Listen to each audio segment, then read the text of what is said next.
Pela primeira vez em décadas, a população da China diminuiu. Essa mudança demográfica terá consequências massivas, não apenas para a China, mas globalmente. Para compreender a importância disso, considere o seguinte: a China é a superpotência mundial da manufatura, e isso se deve em grande parte à sua enorme população. Quase 30% da produção econômica do país vem da manufatura. Problemas demográficos podem causar dificuldades socioeconômicas e prejudicar os objetivos globais da China.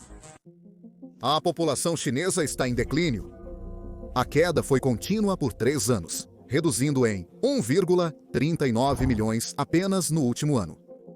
Se essas tendências continuarem, a China pode passar de uma população de 1,4 bilhões agora para apenas 500 milhões até o final do século. Isso seria a maior queda populacional em qualquer lugar do mundo em toda a história.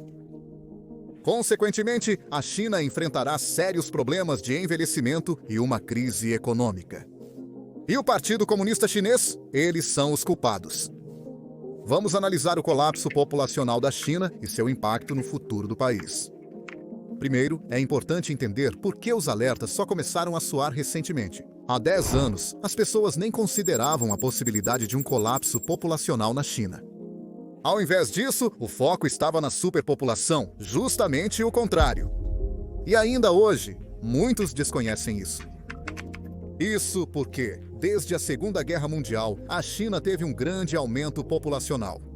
Em 1950, a China tinha 544 milhões de cidadãos e 70 anos depois, isso quase triplicou.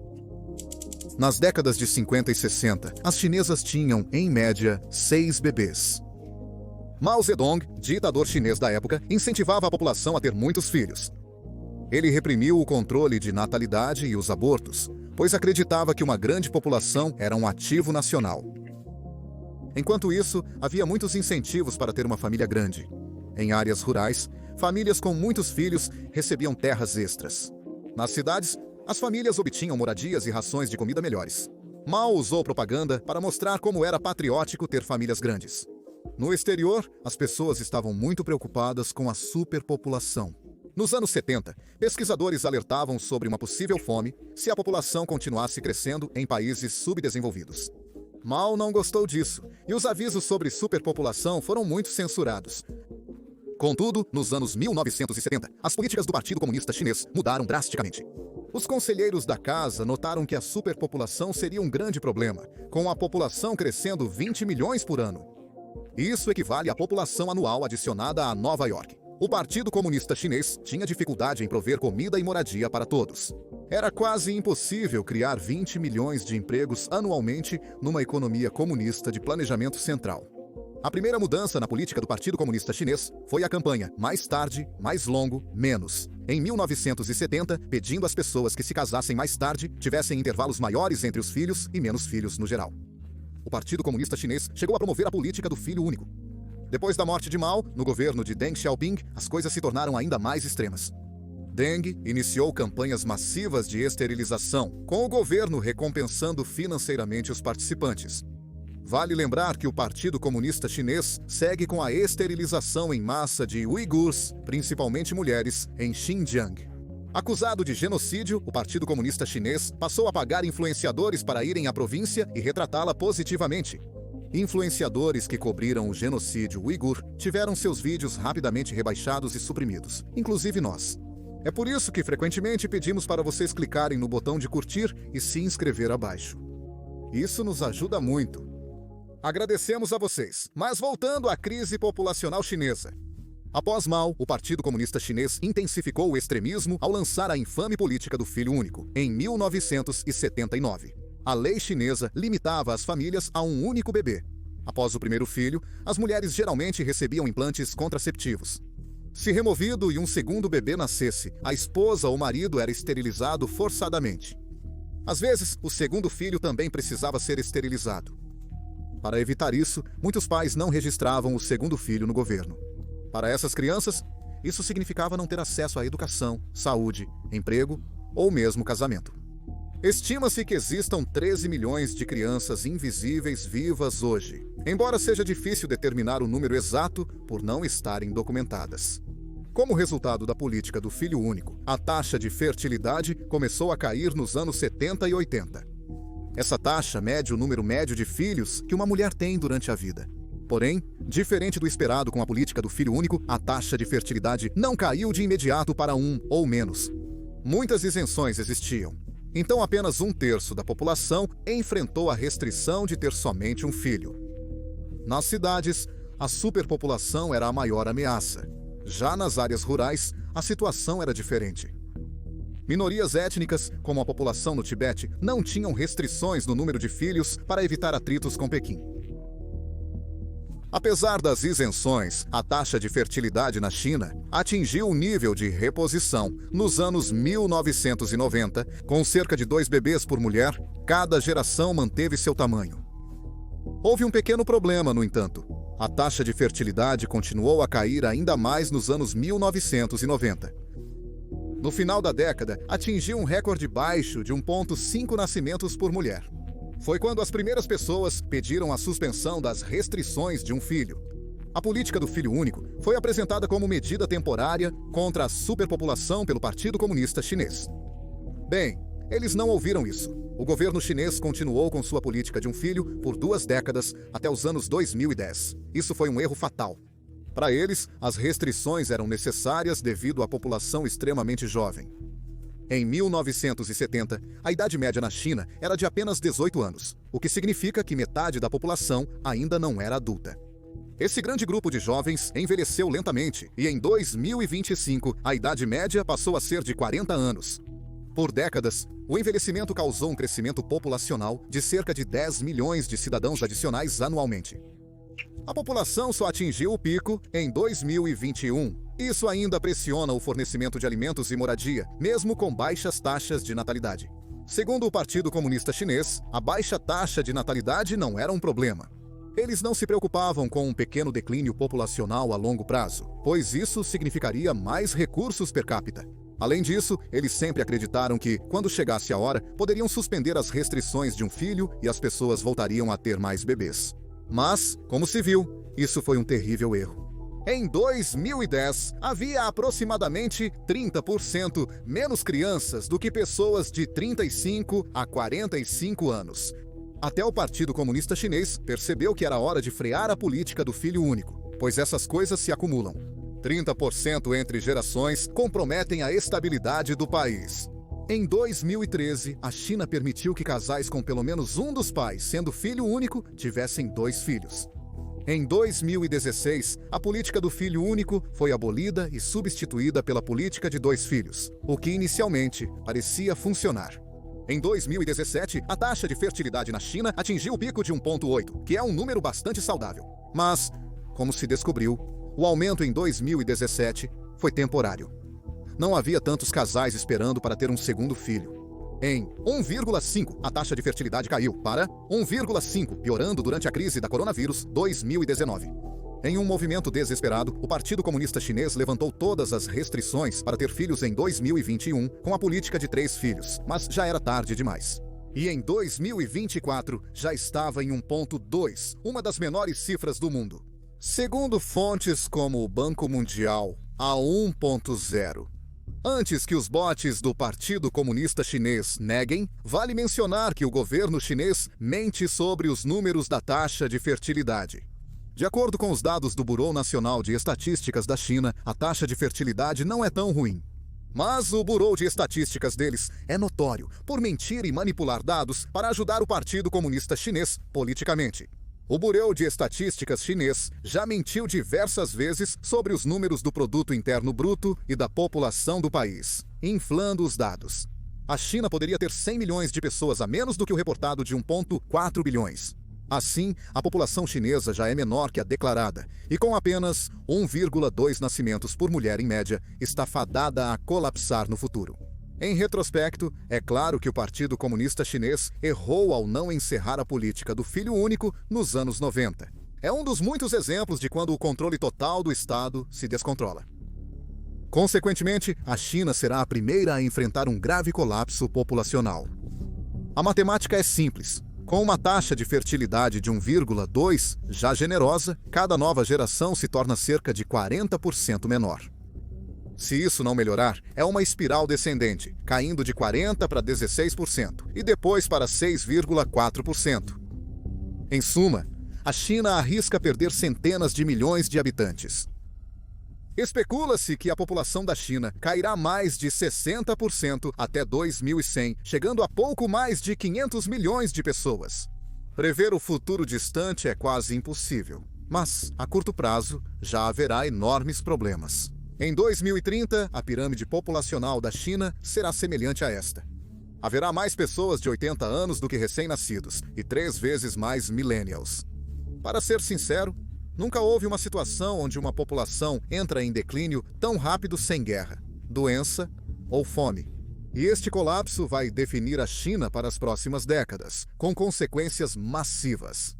Isso poderia levar a um colapso previdenciário, aumento da dívida pública e estagnação econômica. De uma perspectiva geopolítica, pode ser a razão pela qual a China nunca poderá se tornar a número 1. O resultado mais evidente de um colapso populacional é a escassez de mão de obra. A China é conhecida pela manufatura, que requer muita mão de obra. A escassez de mão de obra já está prejudicando as empresas de manufatura da China e pode matar a indústria mais valorizada do país. Um relatório de alguns anos atrás disse que 80% dos fabricantes chineses não têm funcionários suficientes, com escassez variando de 10% a 30%. Isso os força a se mudar para países como Vietnã, Índia ou México, onde há mais trabalhadores por salários menores. Agora, historicamente, as empresas de manufatura chinesas tinham um fluxo constante de novos trabalhadores do interior da China. Mas a China está ficando sem esses migrantes internos. O trabalhador migrante rural médio, residente na cidade, tem 43 anos e o interior está se esvaziando. Como resultado, a participação industrial na economia chinesa está diminuindo. A manufatura ainda representa cerca de 25% do produto interno bruto da China, com grande potencial de queda. Isso impactará o restante da economia. Para compreender, observe o gráfico que mostra a população chinesa em idade ativa, de 15 a 64 anos. Prevê-se que comece a cair drasticamente em 2028, inicialmente com 5 milhões por ano e depois com mais de 10 milhões por ano na década de 2040. Vai cair de mais de 1 bilhão agora para cerca de 700 milhões até 2050.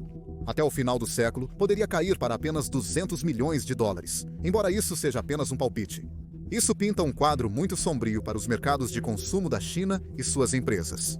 Adultos de meia idade gastam muito mais do que crianças ou aposentados, então eles são a espinha dorsal dos gastos do consumidor. Quando isso cair, as indústrias nacionais sofrerão muito.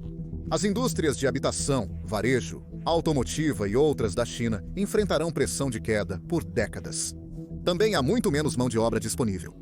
Isso pode afetar a produção geral, mas pode ser compensado pelo aumento da produtividade. Inteligência artificial e robótica permitem que indivíduos produzam e consumam mais bens e serviços. Mas some 1 e 2 e ainda assim haverá estagnação econômica. Se você comparar a China com outras nações, algo que fazemos constantemente, se os Estados Unidos da América mantiverem os ganhos de produtividade sem queda na população em idade ativa, ficarão muito à frente da China em termos de produto interno bruto. Atualmente, os Estados Unidos têm mais de 1 bilhão de pessoas a menos que a China, mas ainda assim é mais rico. Ao longo do século, a diferença populacional diminuirá. Isso, teoricamente, dá aos Estados Unidos da América uma vantagem ainda maior, sendo uma das principais razões pelas quais eles lidam agora com uma China em declínio. Segundo uma previsão, o produto interno bruto da China, como porcentagem do produto interno bruto dos Estados Unidos da América, atingirá o pico em 2030, antes de entrar em um declínio gradual. Nesse cenário, a China nunca supera os Estados Unidos da América. Tudo isso também impacta o campo militar. Se a China ficar para trás economicamente com menos mão de obra, todo o jogo muda. É de conhecimento geral que a China almeja anexar Taiwan e aumentar seu domínio no Mar do Sul da China. O principal motivo pelo qual a China ainda não ultrapassou os Estados Unidos da América é devido à superioridade militar americana.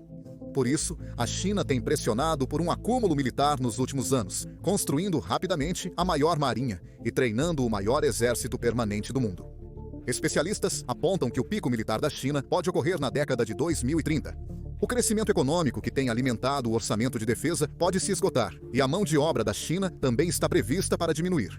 você poderia concluir que o Partido Comunista Chinês buscará garantir Taiwan e o Mar do Sul da China na próxima década, relacionado à janela demográfica de oportunidade para os conflitos expansionistas da China. Teremos que esperar para confirmar, mas é provável que a China não faça nada além de focar em questões domésticas nos próximos 10 anos. A população da China está envelhecendo rapidamente, o que pode levar a um colapso no sistema de pensões já em 2035. Um fator crucial no envelhecimento é a proporção entre dependentes e indivíduos em idade produtiva. Parece complicado, mas é simples. Os dependentes são pessoas que não podem trabalhar, como crianças e aposentados. Indivíduos em idade laboral são aqueles capazes de obter emprego. Em 44 dependentes para cada 100 pessoas em idade produtiva na China. Havia 44 dependentes para cada 100 pessoas em idade produtiva na China. Isso é menor do que nos Estados Unidos e na maior parte da Europa, que tem mais de 50 dependentes por adultos em idade de trabalho. Porém, em 2050, a China terá 73 dependentes para cada 100 adultos em idade produtiva. O número de aposentados saltará de 300 milhões agora para cerca de 400 milhões em uma década, o que é mais do que a população dos Estados Unidos e do Reino Unido combinados. Isso é um desastre para o governo, pois faltará dinheiro para pagar a aposentadoria de todos esses trabalhadores chineses. O sistema de pensões na China tem 2 pilares, sendo um deles organizado pelo Estado em regime de repartição simples. As contribuições dos trabalhadores atuais pagam os aposentados de hoje, similar ao sistema de segurança social nos Estados Unidos da América. O Estado tira $1.000 de 100 trabalhadores para pagar $2.000 a 50 aposentados. Quando os trabalhadores se aposentam, devem receber o dinheiro da próxima geração de trabalhadores. Porém, se essa geração for muito pequena, há um problema.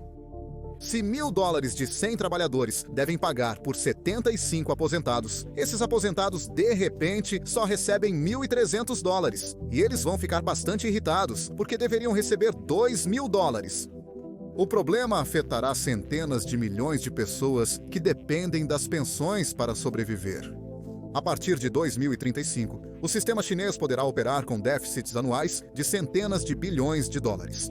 A China já gasta mais de 5% do seu produto interno bruto, o equivalente a 900 bilhões por ano em pagamentos de aposentadoria. É fácil ver como isso pode dar errado. A China tenta se preparar para este desastre iminente, iniciando o Fundo Nacional de Segurança Social em 2000. Este fundo acumulou mais de 400 bilhões de dólares sob sua gestão. Mas é um pouco tarde demais. O fundo só cobrirá o déficit de pensão por alguns anos e provavelmente se esgotará na década de 2030. Em comparação, o Japão enfrenta um problema similar e possui um fundo de 1,6 trilhão de dólares. Mesmo com menos aposentados que a China, eles também terão dificuldades. Quando as economias da China se esgotarem, a escassez chegará aos trilhões. O governo chinês só tem 3 maneiras de lidar com isso. A primeira opção é reduzir as pensões e aumentar a idade de aposentadoria, o que enfurecerá os aposentados. O Partido Comunista Chinês pode elevar os impostos, o que irritará os trabalhadores e freará a economia. A opção final é recorrer à dívida governamental, que leva à inflação e adia o problema. Nenhuma dessas opções é atraente. Ao falar sobre o sistema de pensões falho da China, é importante considerar que cada província administra seu próprio sistema. Isso dificulta muito a política do governo central. 11 das 31 províncias chinesas já estão operando com déficits de pensão, e estas são principalmente as províncias mais pobres no Nordeste. Essas províncias perdem muitos jovens por conta da migração interna citada antes. Quando os jovens saem, há menos pessoas em idade reprodutiva, reduzindo os nascimentos. Se olharmos para este gráfico, podemos ver que as províncias rurais do Nordeste de Heilongjiang, Liaoning e Jilin têm as piores demografias. As taxas de natalidade delas são de 30% a 50% piores do que a média nacional da China. Juntamente com a emigração, equivale a um colapso total da população. Curiosamente, as províncias com grandes minorias étnicas têm taxas de natalidade muito melhores. O Tibete lidera a lista, enquanto as províncias de Guizhou, Ningxia e Qinghai também têm taxas de fertilidade bastante decentes.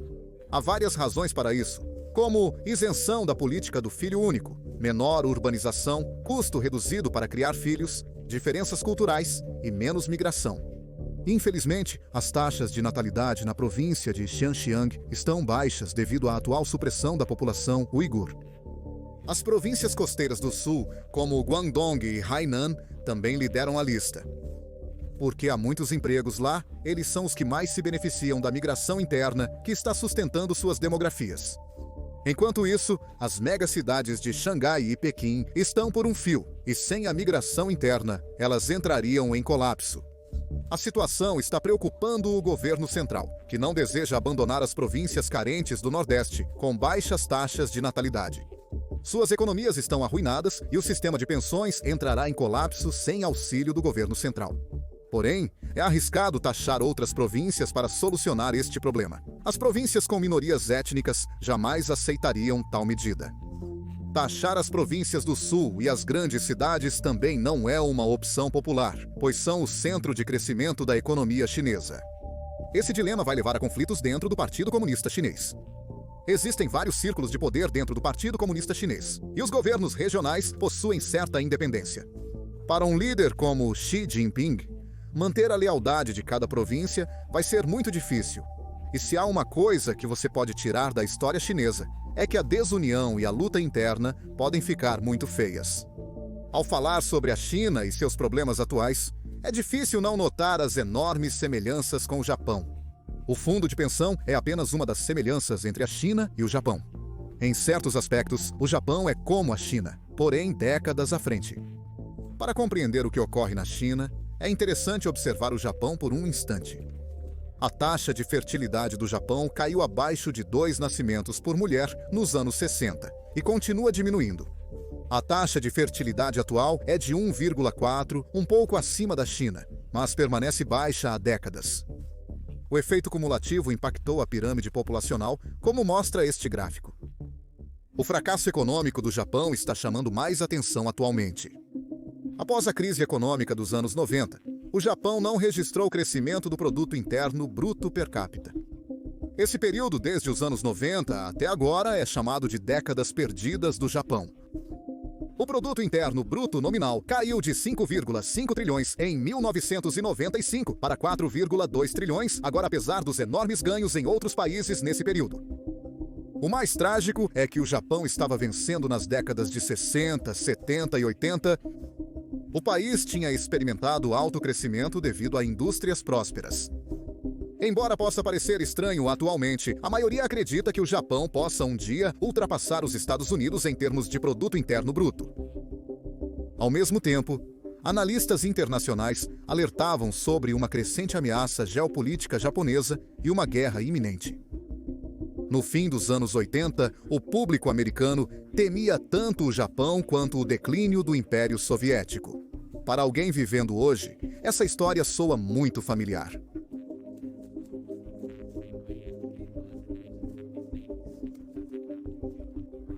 Agora, também ouvimos alertas sobre um possível conflito.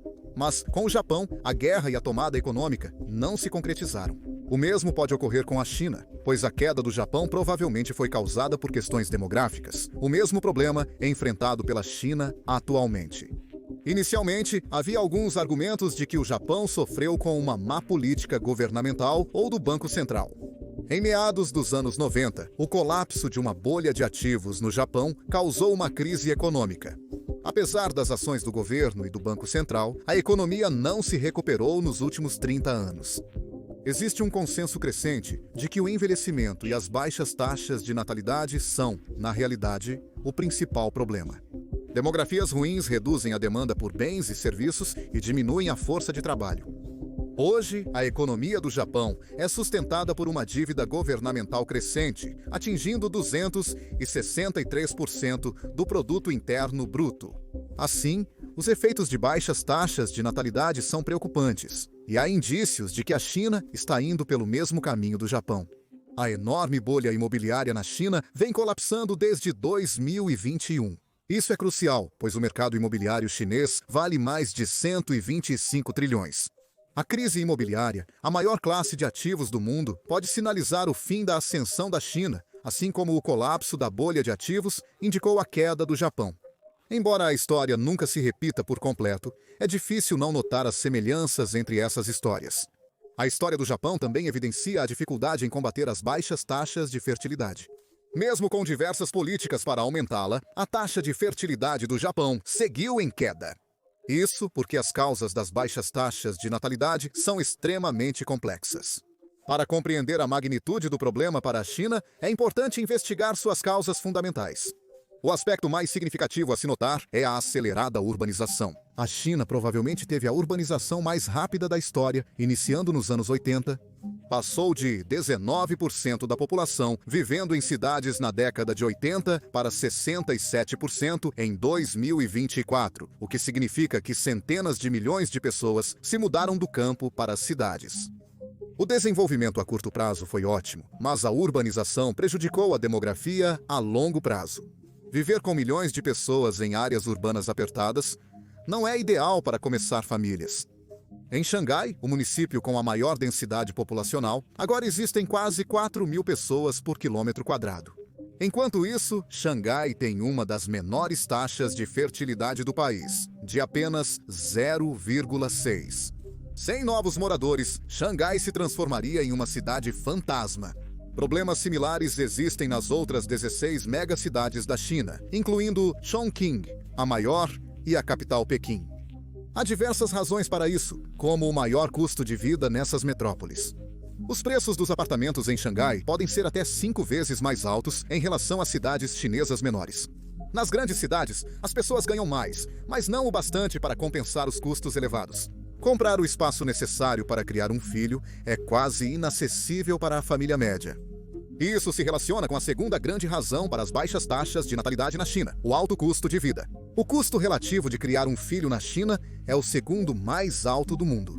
O custo médio de criar um filho desde o nascimento até a idade adulta é de mais de 500 mil yuans, ou mais de 70 mil dólares.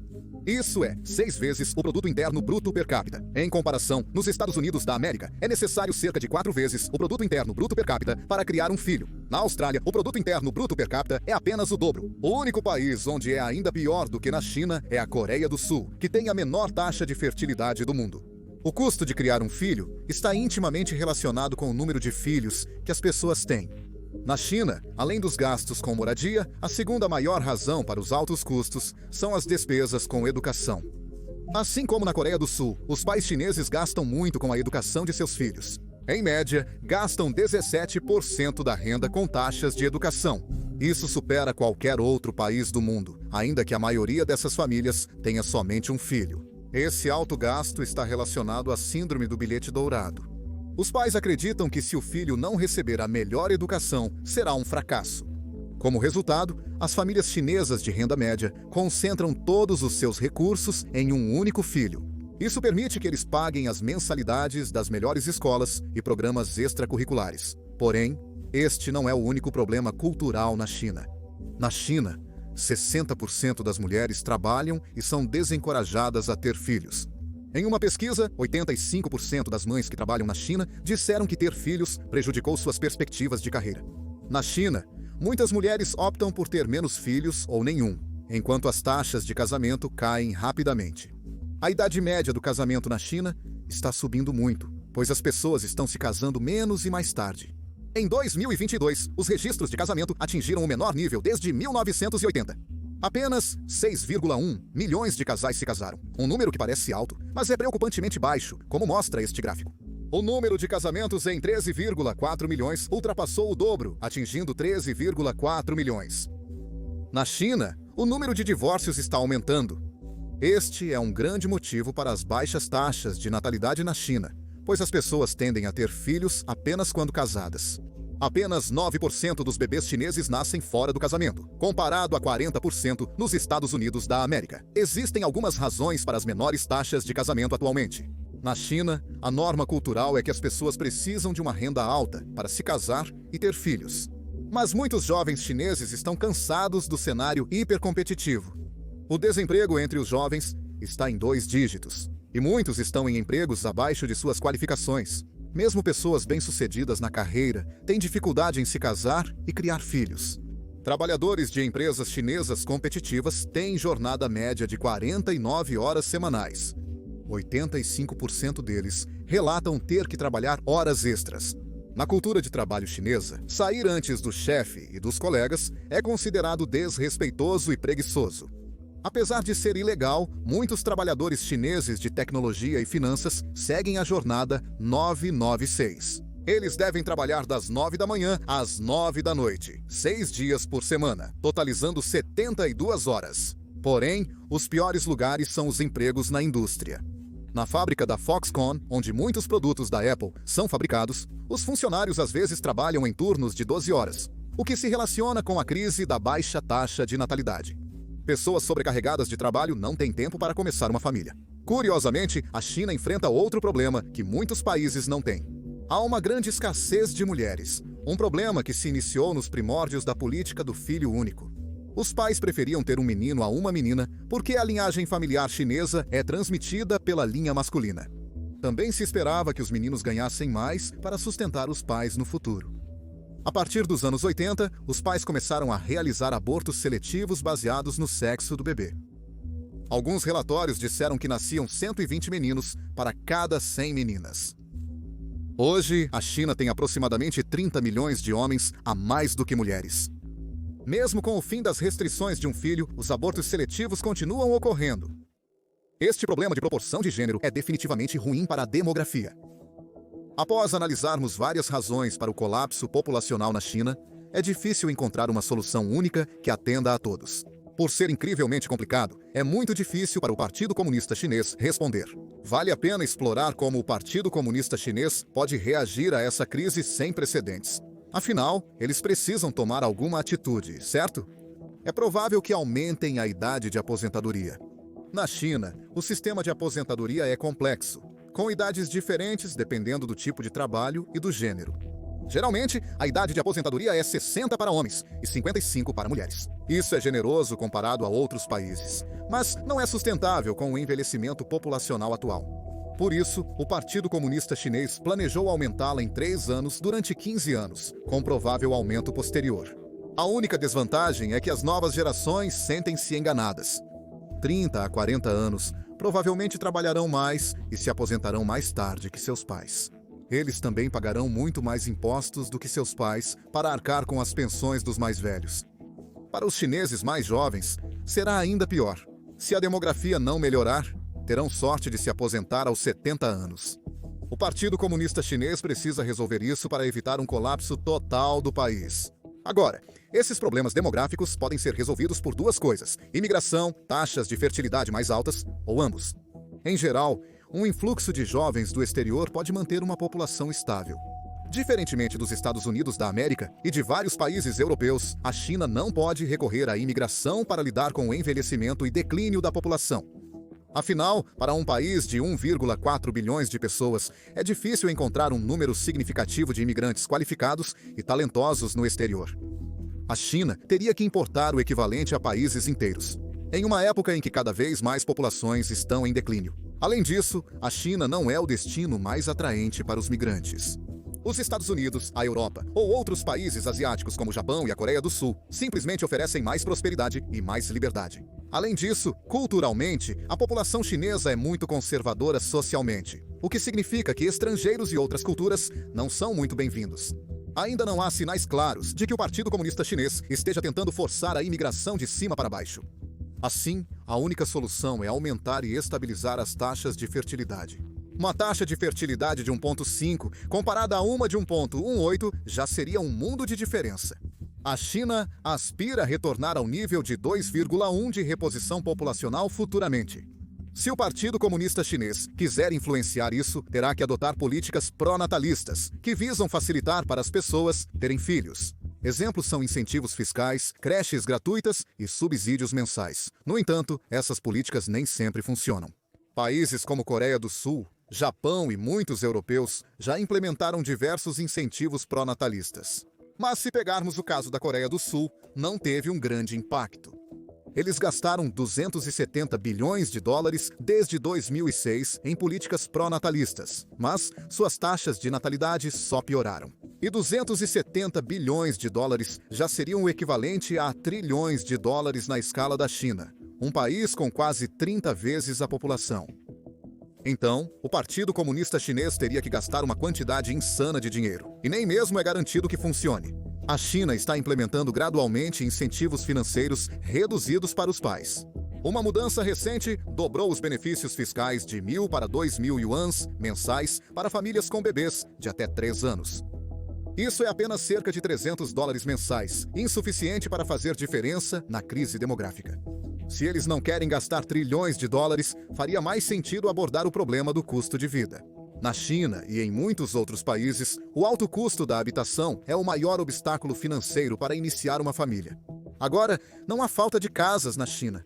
Existem prédios de apartamentos vazios por todo o país. O setor habitacional construiu tantas casas que os 1,4 bilhão de chineses nunca poderiam ocupá-las totalmente.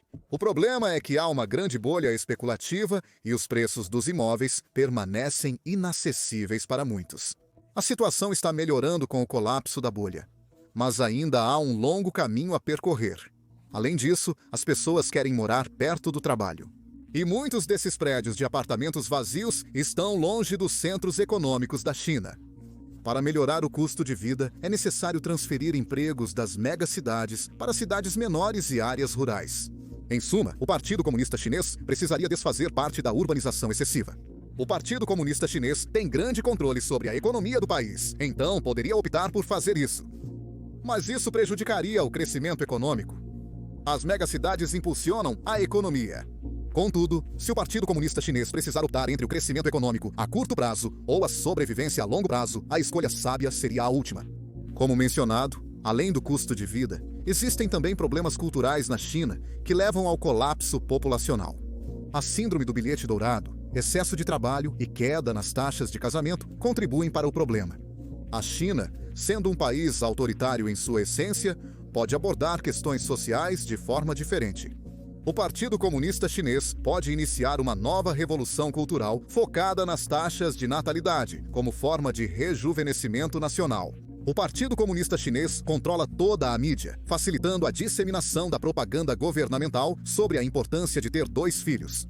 Existem também soluções mais drásticas, como taxar mais pessoas sem filhos. Isso realmente foi feito na Romênia, quando era governada por um ditador comunista. O mesmo ditador também proibiu abortos e contraceptivos. Considerando que o Partido Comunista Chinês ainda prioriza o interesse nacional sobre a opinião individual, tais políticas são possíveis. No entanto, não está claro se Xi Jinping leva a queda da população a sério o suficiente. O presidente chinês reconheceu o problema, afirmando que será estabelecido um sistema de políticas para impulsionar as taxas de natalidade e buscar uma estratégia nacional proativa em resposta ao envelhecimento populacional. Mas ele claramente não está tratando isso como a crise existencial que se tornou. Isso porque Xi Jinping ainda acredita em parte da retórica do Partido Comunista Chinês dos anos 80. Ele acredita que as baixas taxas de fertilidade têm um efeito duplo e que também podem impulsionar o crescimento econômico devido à menor pressão sobre os recursos. Isso não se mantém se a população cair drasticamente, como está ocorrendo agora. Porém, os alarmes não soam em Pequim. Talvez isso seja porque muitos oficiais do Partido Comunista Chinês acreditam que a taxa de fertilidade eventualmente voltará a subir naturalmente, algo que muitas pessoas acreditavam antigamente, mas é uma ideia muito questionável. A hipótese da armadilha da baixa taxa de fertilidade ganha cada vez mais apoio, principalmente após o caso do Japão. As consequências de uma demografia ruim, como impostos altos e estagnação econômica, podem dificultar a criação de filhos, piorando ainda mais a demografia. Ademais, é difícil mudar quando famílias pequenas se tornam a norma. Talvez Xi Jinping não se preocupe com o futuro da China daqui a 2 décadas. Afinal, isso é para o seu sucessor descobrir. Em resumo, o século XXI da China será marcado por um grande colapso populacional e um governo lutando para enfrentá-lo. Contrariando as previsões de que este será o século chinês, o oposto pode de fato ocorrer. É provável que a China entre em um período de estagnação, semelhante ao Japão. Obrigado por assistir.